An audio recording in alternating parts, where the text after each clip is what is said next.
We welcome the Managing Director of Arizona Lithium Limited, Mr. Paul Lloyd, to join us today to discuss further about the recent announcements regarding the result of the company's direct lithium extraction. As mentioned in the announcement, the team has produced a high-purity lithium carbonate, which is over 99%.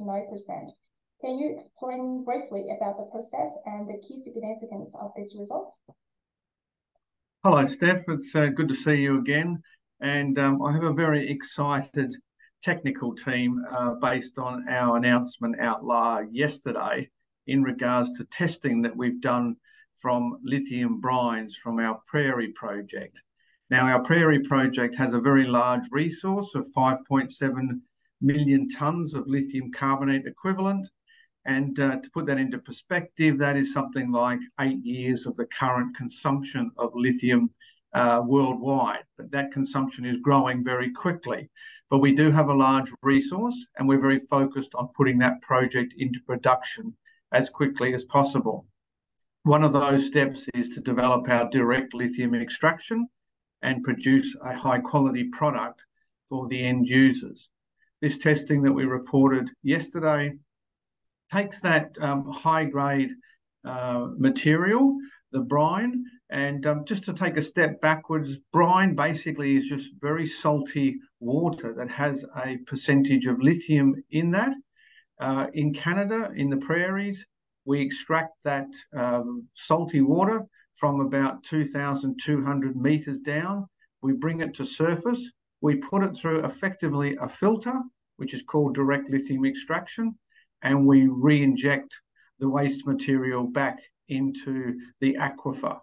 Now, what you're left with is like a cake material, and the lithium has been attracted to that cake material. So what we've found from our testing reported yesterday is that when we take that high-grade brine material, we've been able to create high-grade lithium carbonate very quickly. And the reason for that is that direct lithium extraction is very selective at eliminating the impurities that are very difficult to extract down on the downstream processing. So if you think about it from a point of view of the material passing through the filter, the difficult impurities pass through that filter and go back down into the reservoir. So we don't have to spend extra money on processing that material. So this result, we're getting to a 99% lithium carbonate very quickly with very minimal downstream processing. So therefore, we'll have a cost advantage on other competitors. And we've generated this type of technology because we have invested in technology. We have our Lithium Research Centre in Tempe in Arizona. We've spent $5 to $6 million on that centre. And this is some of the commercial advantages that we're picking up from spending that money at the Lithium Research Centre. So we have a very excited tech team, and they are even more excited because we are just about to start running a pilot plant at the Prairie project in Saskatchewan, Canada. And that will start up early next month, and that will run for 4 to 5 weeks, and we'll produce a lot of high-grade lithium lithium brine material for further processing into carbonate.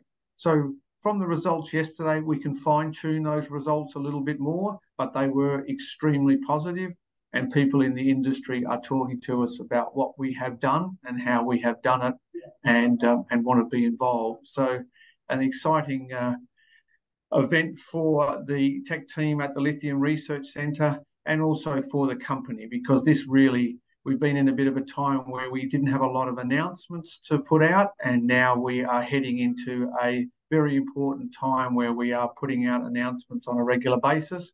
And another important news flow item that we do have is our PFS is being worked on, and we have weekly meetings on that, and that is programmed for release to the market at the end of December. So that's progressing along as per our expectations, and is creating some very encouraging results. So exciting time for AZL and AZL shareholders. Sure. So you mentioned that the cost of the current DLE actually has a lower cost compared to other technologies. Compared to conventional technologies, what are the advantages of the current DLE, and does it cost more compared to the conventional technologies to produce such high purity of lithium chemical products? And if this DLE can be utilized widely? If we stick to the brine space of lithium production, we compare the lithium brine producers using lakes, evaporation ponds, or people using direct lithium extraction. Now, granted, direct lithium extraction is new technology and it doesn't have commercial application as yet, but shareholders need to do their own research and have a look at how this market is moving very quickly. So you have players like Exxon acquiring Galvanic in the Smackover Formation of Arkansas. They spent a lot of money on that, and they are aggressively leasing additional land. And those type of brine projects only work under direct lithium extraction. So to answer your question, Steph, why do these projects work under direct lithium extraction when their grade is lower than the evaporative pond people? And there's two reasons. One reason is that the grade is nearly double the recovery grade. So from direct lithium extraction, you recover about 90% of the lithium in the solution. For an evaporative pond, it might be 40 or 45%. So you're getting double the recovery rates, and the costs of production are significantly lower because you're bringing the material to surface, filtering it, and re-injecting it. So, and also, as I talked before about the selective nature of direct lithium extraction, the impurities are ejected right at the first stage of the processing. So therefore, downstream processing is much simpler, much more cost effective. So we see that we, as in AZL and the board of directors, see that there will be a strategic change to the lithium market in the future. And people like Exxon, large companies, are entering the space because they see that as well. And they see that the production of lithium from spodumene or pegmatite production will reduce as a percentage of the market, and the lithium brine producers using DLE will increase massively over the next 5 to 10 years. Now, it's a big market, and all those mining companies will still sell their product because the demand for lithium far outstrips the supply. So it's not as if those spodumene producers will go out of business. They'll just have a lot more competition from direct lithium extraction producers of lithium, and they will be in the lowest cost quartile of the lithium industry. So that's where we want to see ourselves as a mining company, being a low-cost producer in a growing industry. So after the outstanding testing result of the current proprietary DLE, will you continue to test the third-party technologies on Prairie materials? The testing that we reported yesterday, Steph, was applying the third-party technology. We have our own proprietary DLE technology that we believe can be utilised at our Big Sandy project in Arizona to our commercial advantage. And we have our technical team working on that at the Lithium Research Centre. So we suspect that the third-party product will work much more efficiently at the Prairie project, and hence why we're doing the third phase of testing next month with the pilot plant. And if those results are as strong as we expect, then we'll be going straight into finalising the PFS and then straight into DFS.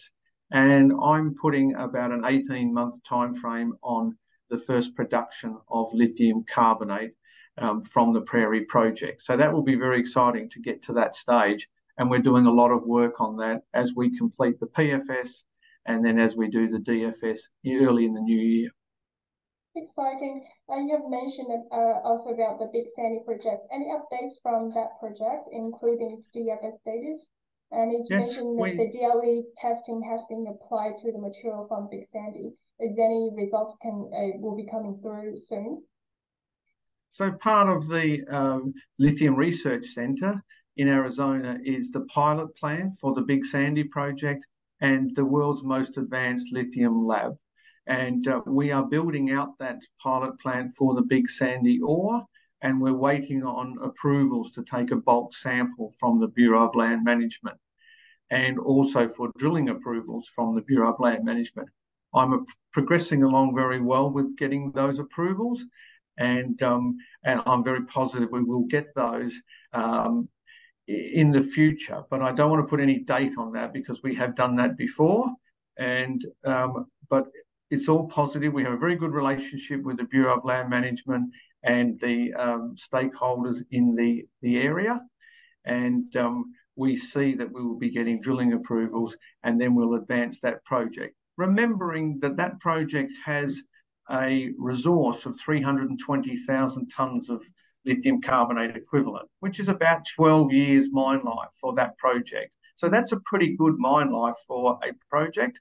When we get the rights to drill further, we'll take that to about 50-year mine life, and we'll complete the DFS on that project. So still plenty going on with the Big Sandy project. It is our lead project. And with the Thacker Pass project, which is geologically very similar, under construction, we're hoping that that will be in construction within the next 18 months to 24 months. It will show that you can produce large quantities of lithium carbonate from a sedimentary project, and it will effectively be proof of concept for our Big Sandy project. We see the value of our Big Sandy project increasing significantly when Thacker Pass goes into production. We'll be sort of chasing their tail, and we'll be drilling the project out very quickly and completing the DFS and then engineering designs and following their tail into production. That's right. You have mentioned that a lot of works have been completed in the Lithium Research Center, and the company spent a lot of like $1 million into the constructions. Has the construction fully completed yet, or is still like building up and expanding? Yes, that's a good question. So the lab part of the Lithium Research Centre is fully completed and fully operational, and that will be a big advantage for us as we run the pilot plant up in Saskatchewan and as we develop our processing flow sheet. The pilot plant part of the Lithium Research Centre is still under construction. We've had a few delays with some of the equipment, part of the post-war, post-economy that we live in post the COVID-19 events, and we're hoping that we'll be completed fully for an official opening in late February next year. So shareholders need to stay tuned for that. We may even have a lithium webinar as part of that opening process. It's coming very soon. So we're about to conclude the year 2023. What news we can expect from AZL in the rest time of the year? Yes. So as we head into the end of an exciting year for the company, the most important items on our calendar are definitely running the pilot plant at the Prairie project. So that is the third phase of that direct lithium extraction technique, and that will provide us with large quantities of upgraded lithium brine for further processing into lithium carbonate, and then providing that to potential off-takers or strategic investors. That's a key milestone for us, coupled with the completion of the PFS on the Prairie project by the end of the year. So I have talked in the past about fast-tracking these projects, and that's how you do it. So we've had all staff working very diligently on the PFS for Prairie, and we'll have that completed by the end of the year. The market will sit up and take notice of that PFS. It is a project that is the most advanced in that part of the lithium industry in North America. It doesn't have any political risk. It's in Canada. It's in an oil and gas producing region, and we are getting a lot of assistance from the provincial government and the federal government to fast track this project. That sounds great. Is there any additional information you would like to share with us? Other than the fact that the Lithium Research Centre is definitely world-class, and I look forward to showing shareholders in the future the Lithium Research Centre as it's finally built out. And it does give us a commercial advantage. So yesterday's announcement was created by some very hard-working technical people that have been able to produce high-grade lithium carbonate from that lithium brine at the Prairie project. And that's very rewarding for the board, because we made that decision to spend the money on the Lithium Research Centre because we couldn't find really good consultants in North America to assist us. And now we can fast track our projects because we have that. The other message to shareholders is we haven't lost interest in the Big Sandy project. I was the original promoter and vendor of that project. We love the Big Sandy project. We just need to get over this hurdle with the Bureau of Land Management. The Navajo Nation, via their mining arm, NTEC, are assisting us greatly with going through that process. It's just a time-consuming process. We will get there, and the Big Sandy project will be developed for the benefit of the lithium industry and greening the economy in North America. The President is still very much behind that, and we are in the right place at the right time for a large lithium project in Arizona. That sounds exciting. Thank you, Paul. We look forward to seeing Arizona to conclude this year with more exciting news and start a harvest of 2024 with all plans perfectly implemented. And thank you for today and your time. Thanks, Steph.